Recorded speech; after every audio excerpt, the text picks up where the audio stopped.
कोकणच्या मातीत कांदा पात उत्पादन कृषी महाविद्यालयाचा नाविन्यपूर्ण उपक्रम। रायगडच्या ऐतिहासिक भूमीत पारंपरिक शेतीचा विकास आणि लोकांना नैसर्गिक शेतीची आवड निर्माण करून देण्यासाठी डॉक्टर बाळासाहेब सावंत कोकण कृषी विद्यापीठ दापोली अंतर्गत श्री भैरवनाथ निसर्ग मंडळ संचलित कृषी महाविद्यालय मोहोपरे अचळोळी येथील शैक्षणिक वर्ष 2025-26 साठीचा महाविद्यालयामधील अंतिम वर्षातील विद्यार्थ्यांनी या उपक्रमाअंतर्गत शास्त्रीयदृष्ट्या कांदा पात उत्पादन महिलांचा याच भूमीत निरोगी पद्धतीने आणि भरघोस मेहनतीने घेतलाय।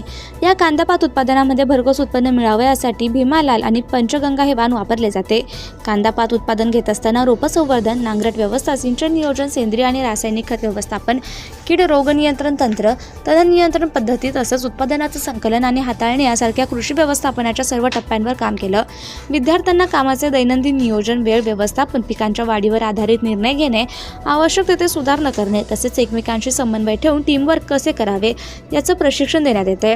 प्रत्येक गटाला स्वतंत्र जबाबदाऱ्या देण्यात आल्या असून विद्यार्थी स्वतःच फील्ड रेकॉर्ड, खर्च नोंदी, उत्पादन नोंदणी आणि निरीक्षण वह्या व्यवस्थितपणे अपडेट करतायत। या उपक्रमाअंतर्गत घेतले जाणारे उपक्रम विद्यार्थ्यांच्या व्यवहार ज्ञानात वाढ, स्वावलंबन आणि जबाबदारीची जाणीव, कृषी उद्योजकतेची समज, व्यवस्थापन कौशल्य, समस्या सोडविण्याची क्षमता आणि आधुनिक शेती पद्धतीचं ज्ञान विकसित करण्यासाठी उपयुक्त ठरते।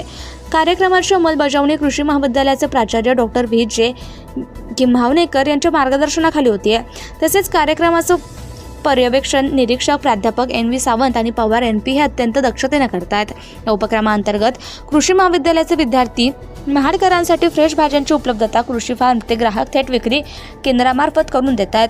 प्राचार्य आणि निरीक्षक मंडळाचे सतत मार्गदर्शन, सल्ला आणि निरीक्षकांमुळे संपूर्ण कार्यक्रम अतिशय सुरळीत आणि शिस्तबद्ध रीतीने चालू आहे। कृषी दर्पण न्यूज चॅनलसाठी राजेंद्र जैतपाळ, महाड, रायगड।